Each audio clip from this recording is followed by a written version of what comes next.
So today we're going to talk a little bit about self-care physically and specifically focusing on your posture and how that affects the rest of your body.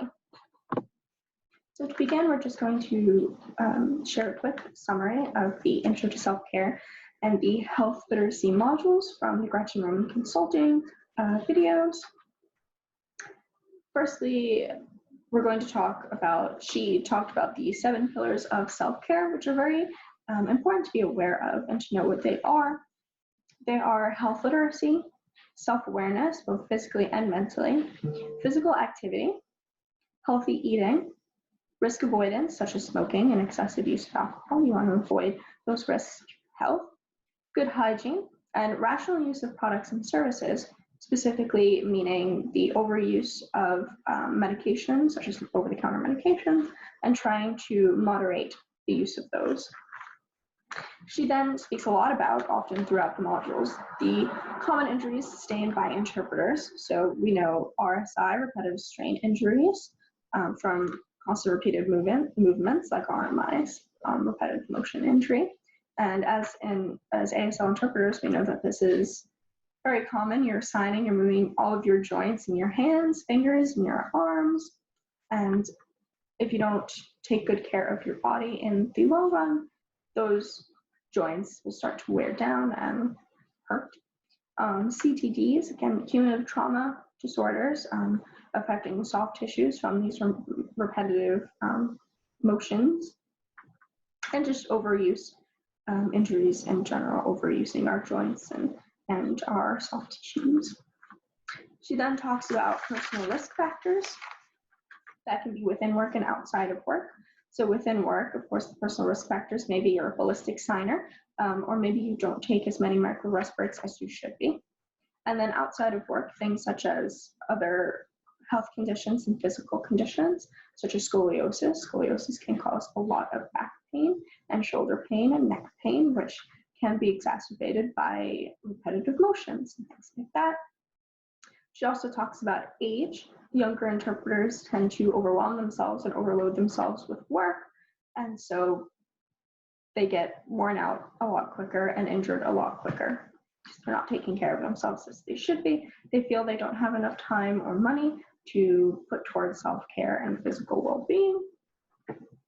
Behavioral modifications versus symptom treatment. She says that often interpreters will go and get their symptoms treated, their neck pain, their back pain, they'll get a massage, go to the chiropractor, which are all good things, but the overarching theme is there's something that you're doing that's causing all of those symptoms. So not only should you treat your symptoms, but you should also get to the root cause of them and modify your behavior so that you're not causing all of these symptoms in the future.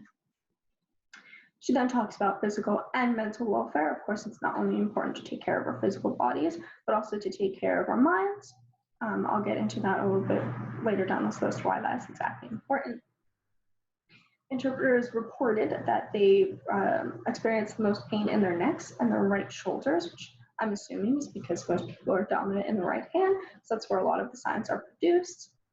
And again, there's this mind-body connection, meaning she noticed in the literature that she studied, if you are more stressed within your mind mentally, it's going to take a toll on your body and cause more stress on your physical being as well. There was one study where interpreters were recorded and their stress levels and physical motions, things like that, were studied. And the interpreters reported that since they were being recorded, they felt the need to be in a higher, more formal register. So there was a lot of strain on their non-dominant hand, which I found very interesting. And in the module, she explains that this is probably because the interpreters were using two-handed signs to be very formal, and they were also very stressed within their minds, so they weren't allowing themselves those micro-rest breaks because they felt they needed to be on top of the message at the time. And then she talks about the Dean Pollard and Samer job content questionnaire and how they compared interpreters to other practice professions and technical professions in terms of their level of stress and distress, depression, all of that. And it was found that interpreters have the highest level of stress, depression, distress, and all of that based on the parts of the job that they studied and the questions that they asked in their questionnaires. And this was most prevalent in the VRS setting. So that's definitely something to think about, and make sure you're monitoring yourself and how you feel physically and mentally as you're working. So something that is part of the 7 pillars of self-care is self-awareness. And part of that would be to be aware of your posture. Your posture can affect everything else in your body. If you are just standing a few degrees in the wrong way, it can hurt you in the long run.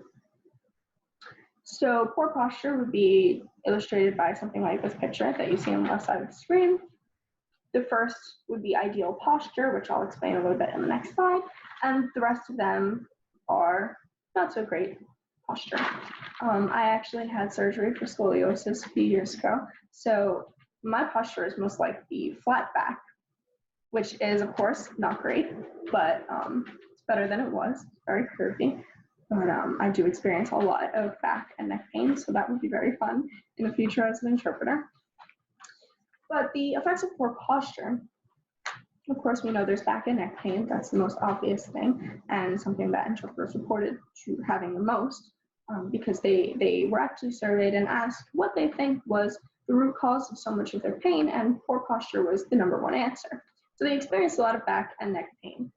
It also can influence poor balance. If you're not standing correctly, you're not going to be very balanced, which can lead to tripping, falling, etc. Sorry, someone is honking outside and I don't know why.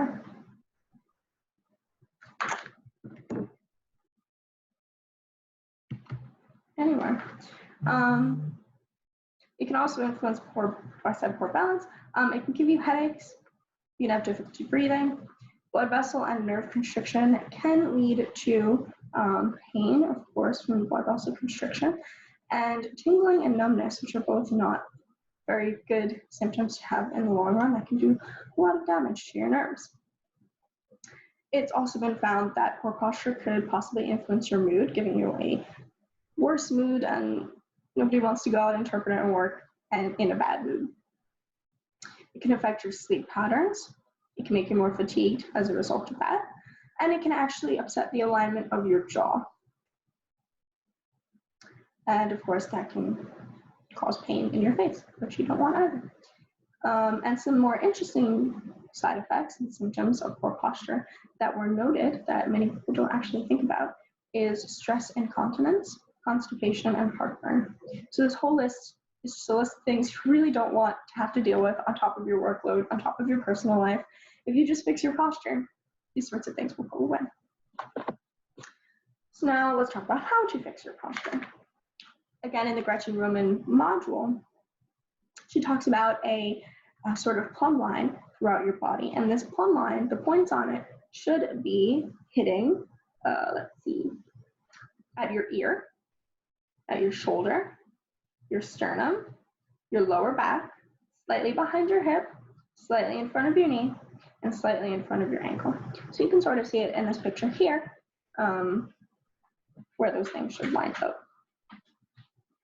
And anything outside of this neutral position will cause symptoms and pain.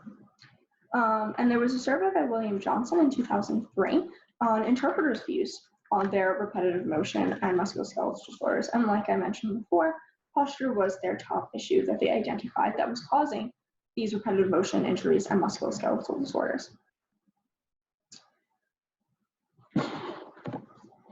And now sitting posture, which is something that is definitely most interesting for those of us who are interested in going into VRS.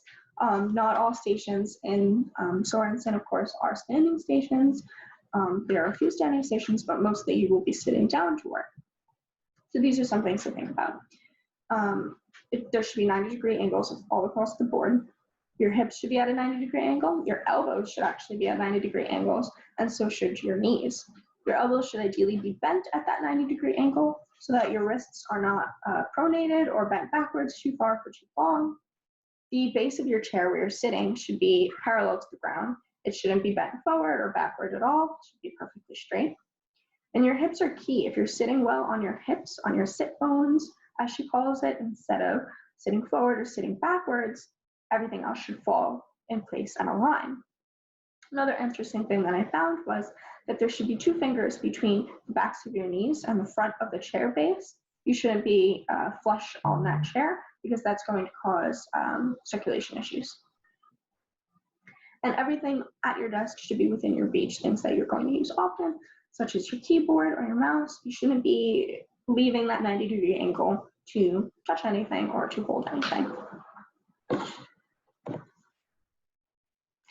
And just a few tips of self-care for posture correction.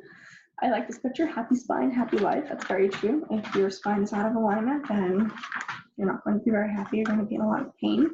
So some things that I found were having mindfulness during everyday activities. While you're walking, while you're standing and cooking, while you're on your computer, making sure that your posture is as correct as you can get it. You can even have someone else monitor you and monitor your posture while you're interpreting and see if you are standing correctly. Staying active really helps. Things like yoga and Tai Chi help to stretch your body and make you more mindful and aware of the way that you are standing and moving. Core strength activities are also really great because if your core is strong, you're able to hold your spine up in the proper manner. Wearing comfortable shoes and not wearing high heels all the time. Having your work surfaces at a proper height so that your eyes are in line with the top of your computer screen or whatever you're working with. Not crossing your legs also helps because when you cross your legs, you're throwing your entire body out of alignment because now your hips are not straight. And again, your hips are the key to aligning everything else in your body.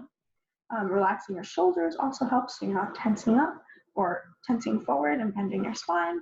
And of course, back support always helps as well. So I hope you enjoyed that. I hope it helps you a little bit. I hope it was interesting.